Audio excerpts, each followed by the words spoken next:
আসসালামু আলাইকুম, আশা করি সবাই ভালো আছেন। তো দীর্ঘ অনেক দিন পরে আজকে আবার একটা নতুন ব্লগ নিয়ে আপনাদের সামনে এসে গেছি। আর এনে দেখতে পারতেছেন এগুলো হইতেছে গোবর। তো এই গোবরগুলা আমরা 1 বছর পুরানো গোবর আর কি, তো ভেজা ভেজা আছে, যার কারণে একটু রোদ্রে দিয়ে দিলাম শুকাইতে থাকুক। তো এই গোবরগুলা দিয়ে মূলত আমরা গাছ লাগাবো আর কি। আর এদিকে এই যে জমি কিন্তু মোটামুটি প্রস্তুত হয়ে গেছে। তো এখানে চাইছিলাম ট্রাক্টর দিয়ে চাষ করতে, তো ট্রাক্টর দেওয়ার পরে দেখা যায় যে ট্রাক্টর দাবে না, মানে জায়গাটা মাটিটা একটু শক্ত, বিট জায়গা যেহেতু, যার কারণে আমরা এখন কোদাল দিয়েই করতেছি আর কি, অল্প অল্প করে। এই রোদের মধ্যে একটু একটু করি, আবার একটু একটু রেস্ট নেই।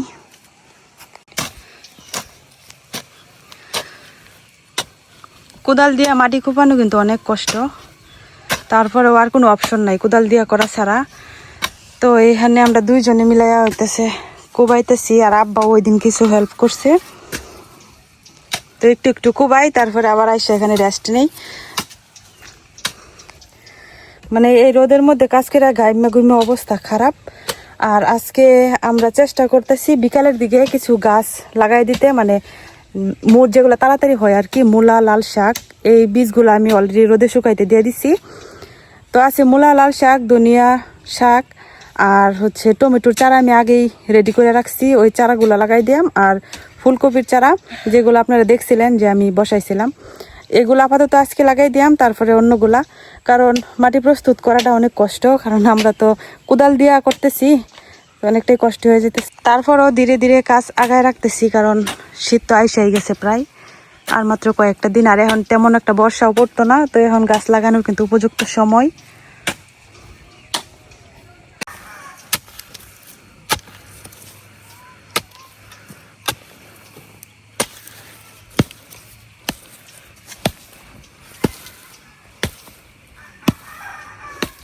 তো এই জায়গায় কিন্তু আমি অলরেডি 3 ধরনের সবজি ফালাই দিছি, সবজির বীজ আর কি।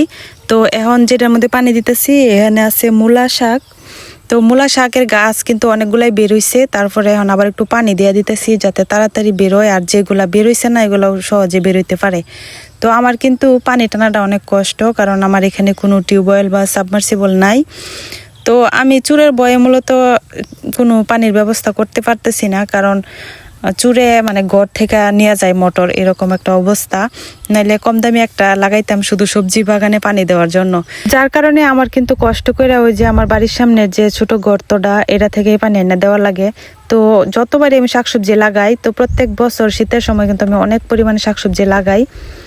তো এই সব পানি কিন্তু আমার এখান থেকে টাইনা এনে দেওয়া লাগে। যাই হোক, ওই সাইডের কাজগুলো আমরা শেষ, এখন আমরা বাড়ির এই পাশের কাজগুলো করতেছি। তো এইখানে আমি একটা ঝর্ণা করছিলাম, তো এই ঝর্ণায় যে মোটর লাগাইছিলাম, এই মোটরটা নষ্ট হয়ে গেছে। তারপরে ভাবলাম যে আর ঝর্ণাটা এনে রাখা লাভ নাই, তো ঝর্ণাটা উঠাইয়া ফেলাইতেছি আজকে। উঠাইয়া এই জায়গাটা একটু সমান কইরা তারপরে এখানে হচ্ছে ফুলের বাগান করে দিয়াম। তো আমার বাড়ির এক পাশটা থাকবো ফুলের বাগান, আর এক পাশটা থাকবো হলো সবজির বাগান, আমি এরকম প্ল্যান করছি আর কি। তো সেই প্ল্যান মাফিক আর কি কাজ করা হইতেছে। তো এখানে কিন্তু অনেক পাথর আছে, কারণ ঝর্ণার লেগে পাথর আমি একদম পাহাড় থেকে আনছিলাম, অরিজিনাল পাথর। তো এই সব পাথরগুলো এখন এক জায়গায় রাখতেছি, তারপরে এগুলা ধীরে ধীরে আর কি সাইজ করা হইব। তো দেখতেই পারতেছেন আমার কিন্তু অনেক কাজ, যার কারণে আমি কিন্তু মানে রান্নার ভিডিও যদিও একটা করতে পারি, ব্লগ ভিডিও করার টাইমই পাইতেছি না। তো আজকে ভাবলাম যে একটু একটু কাজের ফুটেজ রাখা দিই, আর এগুলো আপনাদের সাথে শেয়ার করি, যেই বাবা সেই কাজ আর কি। তো কাজ কিন্তু এখনও আমার অনেক রয়েছে, শেষ হয় নাই, জানি না আরও কতদিন লাগে। তো বাড়ির কাজ শেষ হইলে তারপরে আবার আরও সবজি লাগানোর কাজ বাকি আছে, যেগুলো একটু ধীরে ধীরে করবাম।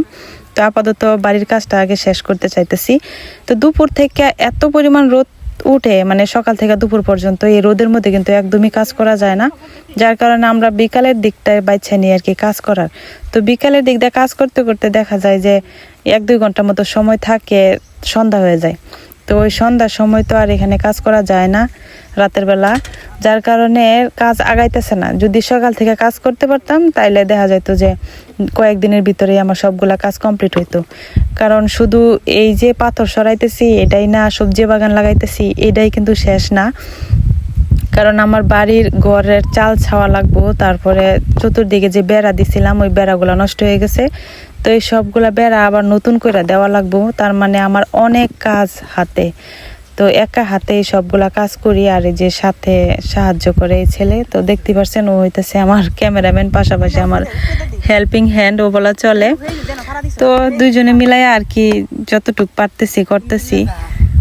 মানে বর্তমানে এই সময়টায় আমাদের গ্রামে একটা কাজ করে দেওয়ার মতো লোক পাওয়া যায় না। অনেক খুঁজছিলাম যে আমার একটু হেল্প করে দেবো, দু একদিন টাকা দিয়াম, যত টাকা মানে রোজ হিসাবে পড়ে ওই হিসাবেই, কিন্তু একটা লোকও পায় নাই। তো সবাই এখন সুখী হয়ে গেছে মাশাল্লাহ। যাই হোক, নিজের কাজ নিজে করা পরিশ্রম হইলেও ভালো, আর এটার মধ্যে একটা শান্তি আছে আলাদা, যার কারণে নিজেরাই করতেছি। এমনিতেও আমি আসলে কাউরে আমার কাজের চাপ দিতে চাই না, আমি যতটা সম্ভব নিজের কাজ নিজে করতে পছন্দ করি। কারণ একজনের কারে বোঝা চাপাই দেওয়াটা এটা আমার কাছে খুবই খারাপ লাগে, কারণ ওই লোকে তো আর খুশি মনে আমার কাজটা করে দিব না। বাড়িঘর কিন্তু এখন আমার একদম অগোছালো, কারণ সব দিকেই হচ্ছে ভাঙাচোরা হয়ে গেছে আর কি।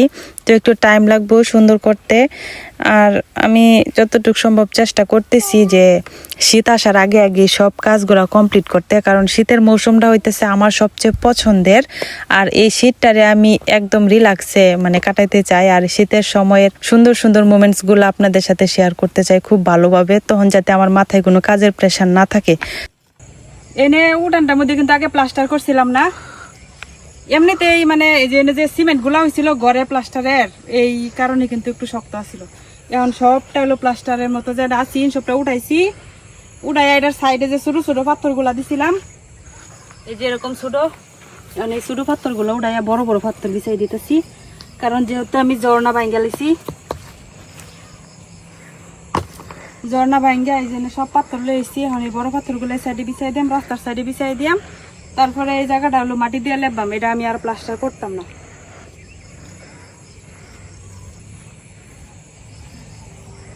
সারাদিন অনেক কাজ করতেছি, সারাদিন ভরা। দুপুরে রোদের লেগে কাজ করা যায় না, বিকাল থেকে কাজ করতেছি তাও শেষ আর হয় না।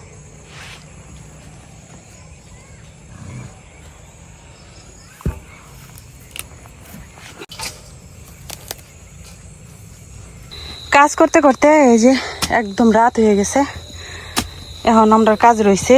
তো এই ঝর্ণা যে সিমেন্ট বালি পাথর দেওয়া করা হয়েছে অনেক মজবুত কইরা, এই যে কত কষ্ট করে যে বাংলাম এই দুইজনে। এখন এই যে এনে যে মাটিগুলা দেওয়া ছিল এই মাটিগুলা নিচে নামাই ফেলতেছি, মানে জায়গাটা একদম লেভেল করে এলাম আর কি, একদম সমান। তো ঠান্ডা এই যে এখন এরকম সাইডে বড় পাথর বিছাই দিছি, এখন অনেকটাই সুন্দর লাগতেছে। হাঁপাই গেছে একদম।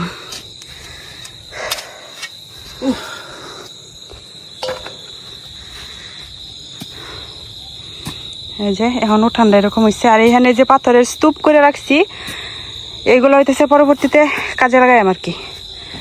এখানে যে গর্তটা ছিল এটাও বরাট করে ফেলে নিব।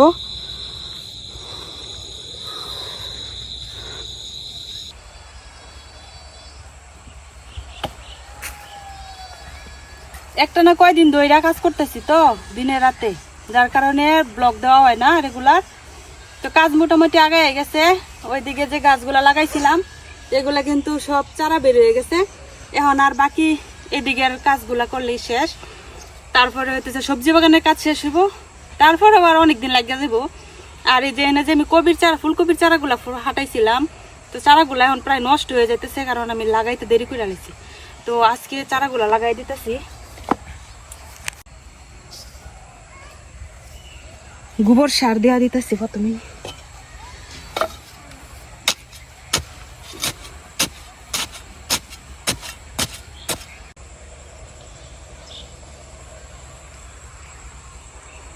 মাটির ধলামলা থাকলে কিন্তু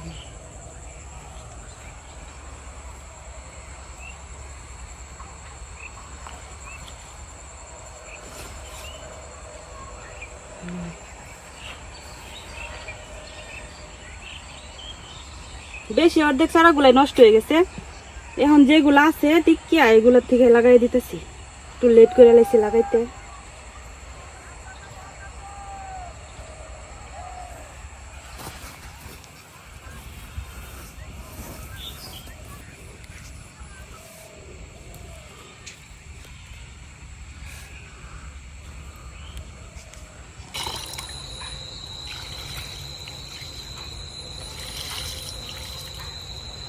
আমরা কবির চারা কিন্তু লাগানো শেষ, তারপরে অনেক চারা রয়েছে।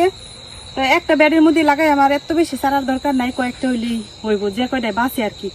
এখন পানি দিয়ে দিতেছি।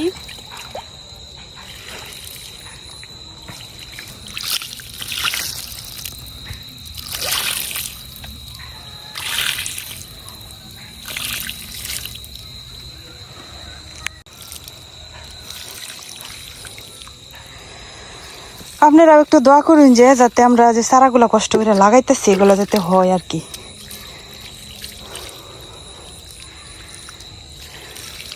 কষ্টটা যাতে পারলে যা। আর এইদিকের এই বেডগুলার কাজ পরে ধীরে ধীরে করতেছি, রোদের জন্য দিনের বেলা কাজ করাই যায় না। আর এখানে যে লাল শাক লাগাইছিলাম, তো এইগুলাই যে মাশাল্লাহ সবগুলাই কিন্তু জ্বালাইছে। তো এগুলাতেও এখন পানি দিয়াম। আর এইখানে লাগাইছিলাম হইতেছে মূলা, তো এই যে মূলাগুলাও কিন্তু সব বের হয়ে গেছে, এখন শুধু পানি দিলেই বড় হইব।